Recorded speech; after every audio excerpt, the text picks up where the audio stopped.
Hi guys, welcome back to another FlipThatZoo series episode. My name is Nubu Girl, and we are basically continuing on with this beautiful, wonderful zoo that it is turning out so great. I am so excited to show you guys what we're doing next.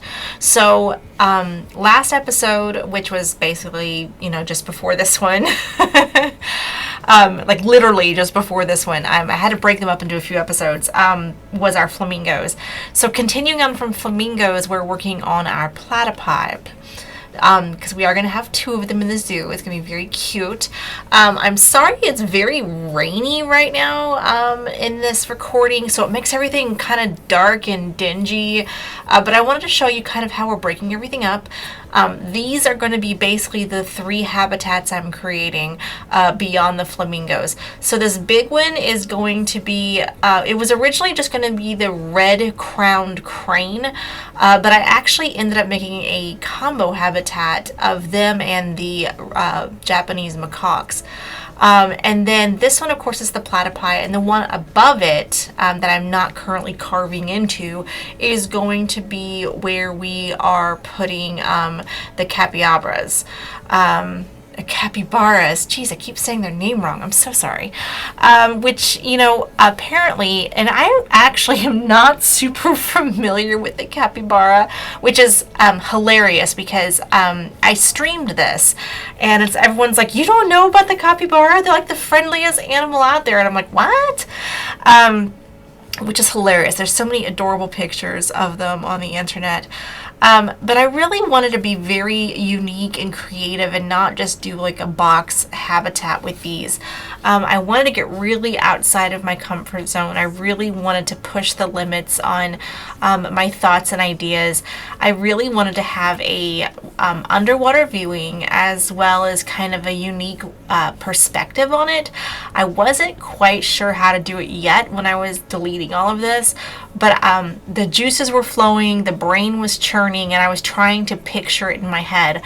I'm not quite sure when it clicked. I think it was right around this moment in time when I was like, oh, I think I know what I want to do. And that's when I do the tunneling of the pathways, and I basically create what's going to be the blueprint of where the underwater pathing is. I didn't realize the platypi actually required such a deep swimming area. I might have done a little bit overkill on their swimming area. I'm not sure, but right now just trying to get this lined up and put proper, and then of course we have to delete, or no, not delete. I don't delete anything. Well, I try not to delete too much. A lot of what I quote unquote delete from my games are actually not fully deleted. They're actually just moved back to the back of the zoo where you can't quite see them, and then I repurpose them, because I feel like that's something we really should focus on if we're flipping a zoo, is repurposing the items versus just kind of chucking the items in the bin. Actually, wait, this is the moment. This right here is the moment when I was like, I know what I'm going to do with this habitat. And this is when I kind of had this spark of wanting to have a double path. And not just a double walking path, but a path with purpose. So basically when you're going down under to see the underwater viewing, you're basically looking at it from the side. But I wanted them to be able to look up and see something, and I was not wanting to dig through the dirt and put water over it and everything else, because it's an established area, an established zoo. It makes it a little more complicated with PlanetZoo. At least it always has been for me. It's not something I've been amazing at in the past. So I figured instead of complicating my life and attempting something that I've found very difficult in an established area, that I would do something unique that I've never done before, and that is basically a underground viewing as well as an above viewing, so you can look from above and see the animals, and you can also walk next to the animals and see them.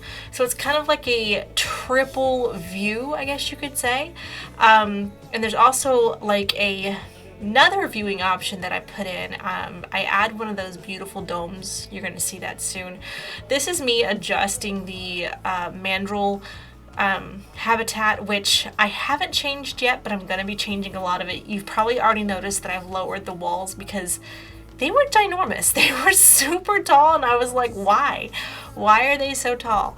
Back when in 2019, I was very new at the game, very nervous about animals escaping. I didn't know how to check the escape points using the hotkeys and basically clicking on the animal and seeing the escape routes and stuff. So it was something I wasn't familiar with and I wasn't comfortable with. So I did a lot of overcompensation when it came to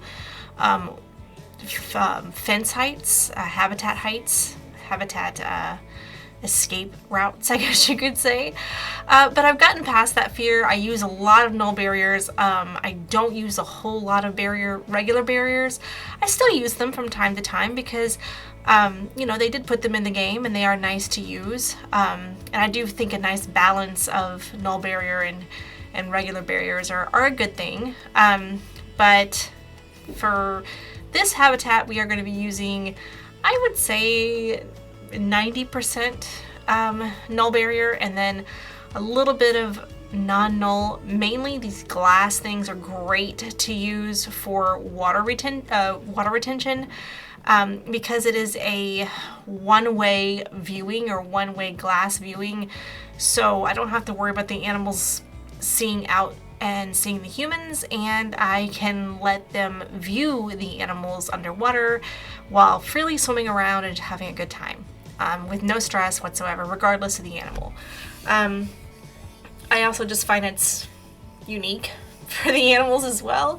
And this is where I started playing with the new wetlands tool that we have, which if you guys haven't seen it yet, if you guys don't have the WetlandsPack, it's really cool. It allows you to layer the ground, as well as if you are trying to make basically a hot bath or basically just shallow waters. It gives you the minimum space you can use to be able to put waters in, which you guys are going to see me use when we put in the red-crowned cranes habitat. I think it's 2 videos or 1 video from now. So be prepared for that. It'll be my first time placing a shallow pool, basically using their sculpting tool, which works really, really well, and creating hot springs using it is so fun and so nice. And these water tools that we can have with the steam and the bubbles and the colorations, it really just, it brings out the creativity. It like brings this whole creative flair that was definitely missing from the game. This is me creating that one last viewing point that I talked about, where I'm going to be adding one of those domes there that I did create a blueprint for when I was doing the flamingo habitat. So just dropping that in as a optional viewpoint for any of our guests who want to kind of have a more of a walk into the habitat experience.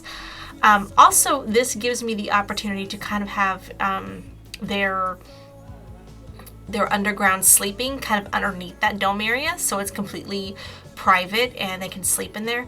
These barrier things, if you guys have never done this before, it's really, really cool. I think I might have showed it to you in the flamingo build, but basically just look up inside of facilities, look up barriers, and you can drop them and sink them pretty much anywhere you don't want humans walking. So if you have a fountain you don't want them walking through, or you have null barriers and it's kind of part of the path is sort of through it, but not really, at least you don't intend for it to be, and people keep walking through your walls or your rocks or whatever, you can drop one of those barrier rope thingies there and it'll stop people from walking through it. It's fantabulous. I tell you what, it just kind of brings this whole level of non-complication of creativity. So now you can freely be as creative as you want to be without having to worry about people walking through awkwardly through your through your build, through your rocks, through your walls, through whatever you have placed there. Which makes it really, really great, because I will tell you, using tips and tricks like trash cans and elephant grass and stuff like that to stop humans and animals and stuff from walking through certain areas. Well, this one definitely stops the humans from walking through areas you don't want them to, or at least the guests anyway. Employees can still walk through pretty much anything, but guests, it kind of stops them.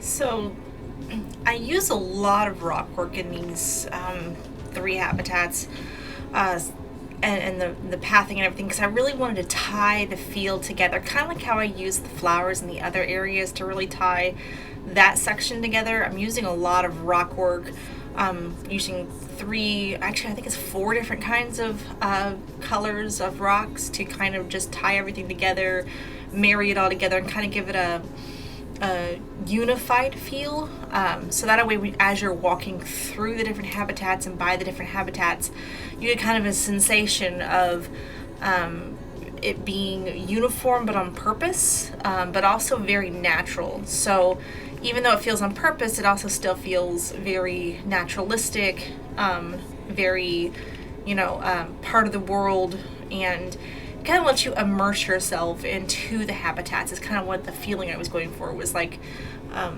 habitat or country, nature, all of those things, just kind of immersion into all of those things where you kind of just be one with the animals and feel very much part of the zoo, not just like you're visiting a zoo, but like you're actually in that world.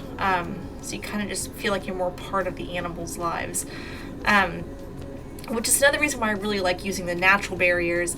I'm also rather fond of these fences that I created. You'll see that I use them throughout this area, which is right next to the tortoises, which is also where I use them. And there's another kind of fence I'm going to use here in a little bit, not during this habitat. I think it's the next habitat you'll see it used. If memory serves, but basically it's all going to be like self-made fencing and stuff that makes it all feel very uniform. I really liked this piece that I had with the elephants, but the elephants didn't really fit because there's no elephants over here, but I didn't want to get rid of this piece, so I got rid of the elephants themselves, and instead I put capybaras, because we're going to have some of those over here, and I thought they were really cute, and I thought it really fit the space. I do make them a piece, but you'll see how that piece kind of gets moved and moved and moved. It'll eventually find its home once we have everything put together and have all of these 3 habitats married and finalized. But until then, you're going to see over the next few videos, they're just going to get moved. It's going to get replaced. A few things that I am placing do get a little bit changed. I'm also doing a lot of zoo maintenance in between the builds of these habitats. I am kind of sparing you guys a lot of the zoo maintenance, but I will tell you it's something you're going to find yourself doing in franchise. If you keep your franchises going for a long period of time and you don't turn off mating, you're going to be doing zoo maintenance. It's just something you're going to have to do, where you have to,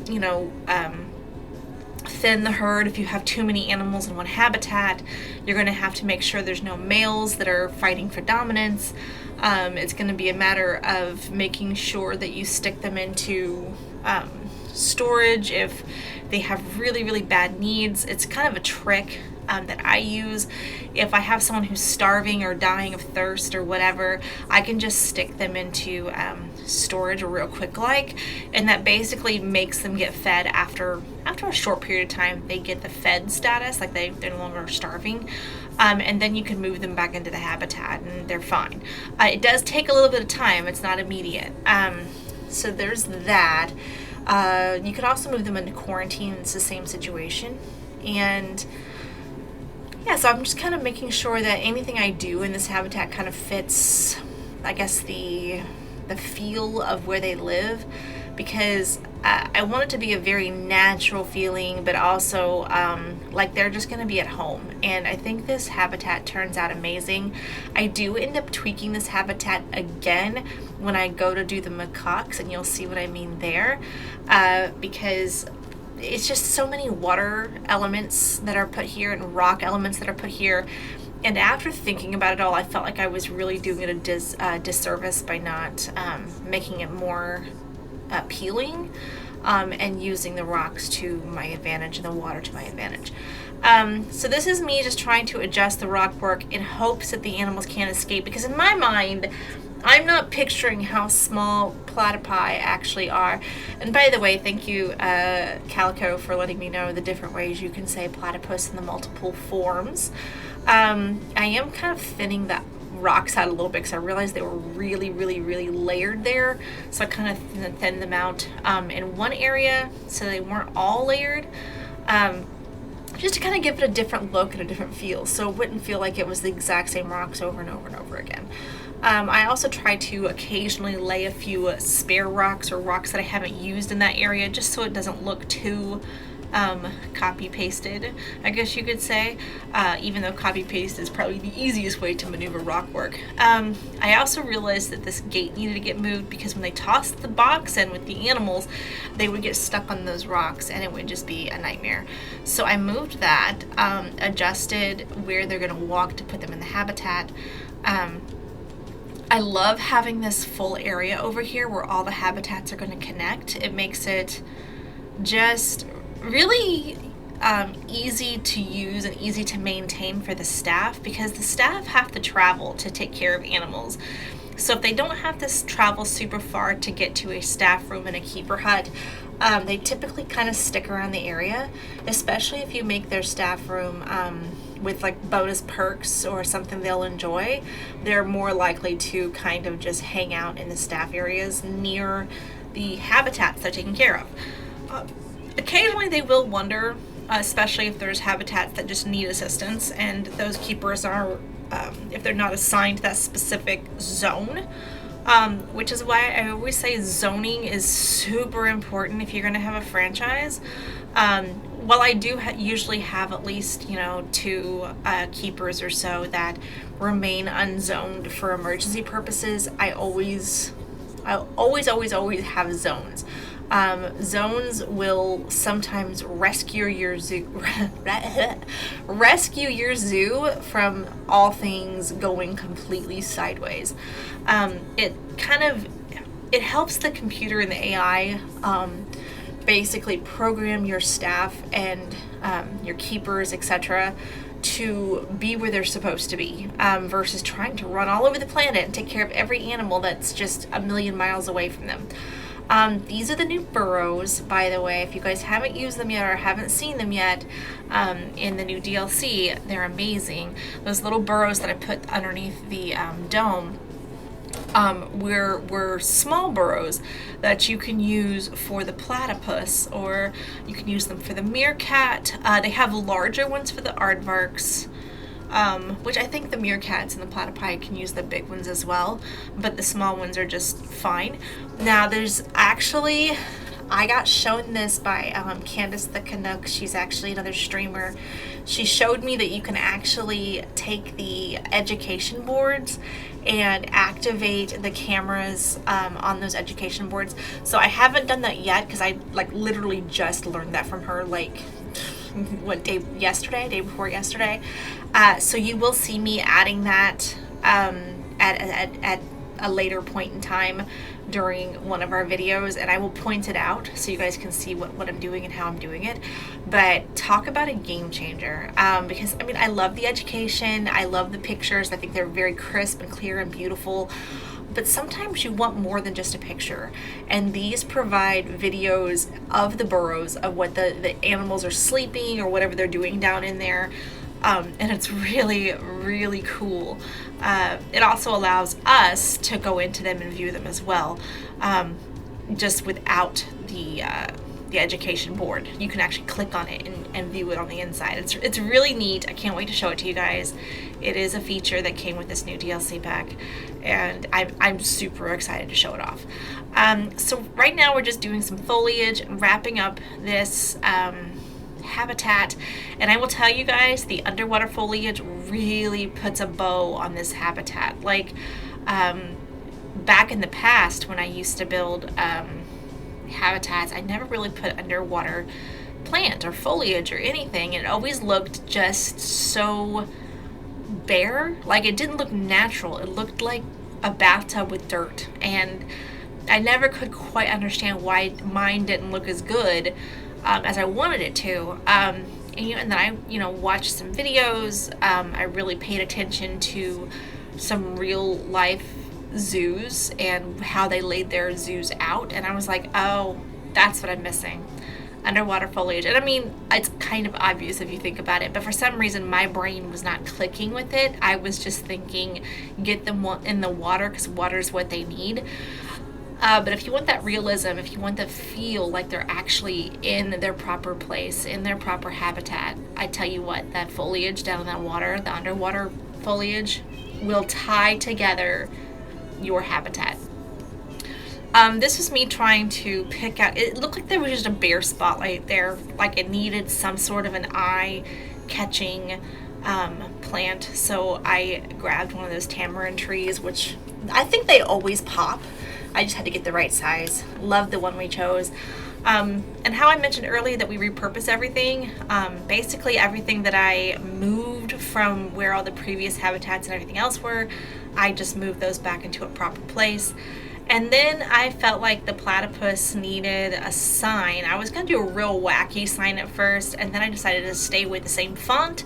Still a little bit wacky, a little bit uneven, but same font. I was playing around with the idea of changing the font up and having 2 multiple fonts, maybe even 3 multiple fonts, but I thought that was a little bit too much.